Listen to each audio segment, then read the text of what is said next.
എന്നെ സംബന്ധിച്ച് പഠിക്കാൻ പാടുള്ളൊരു കാര്യമായിരുന്നു ഈ മാത്സിലെ ഈ ഗുണന പട്ടിക.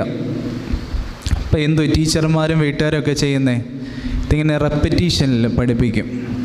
മലയാളത്തിൽ 2 2 ഈ 2 4 എന്നൊക്കെ പഠിപ്പിക്കും. അല്ലെങ്കിൽ 1 1 2 2 2 4 3 2 6 എന്ന് പറഞ്ഞിങ്ങനെ പഠിപ്പിക്കുമായിരുന്നു, റെപ്പറ്റീഷന്. അതുപോലെ മോശ എന്ന ഒരു വലിയ പ്രവാചകൻ അല്ലെങ്കിൽ ഒരു വല്യപ്പച്ചൻ തൻ്റെ കുഞ്ഞു മക്കളെ ദൈവം നൽകിയ കൽപ്പനകളെ ഇങ്ങനെ പറഞ്ഞു പഠിപ്പിക്കുന്നത്. പുറപ്പാട് പുസ്തകത്തിലെ ഈ കൽപ്പനയൊക്കെ ദൈവത്തിൽ നിന്ന് മോശ പ്രാപിച്ച് ഇസ്രായേൽ മക്കൾക്ക് കൊടുക്കുന്നത്.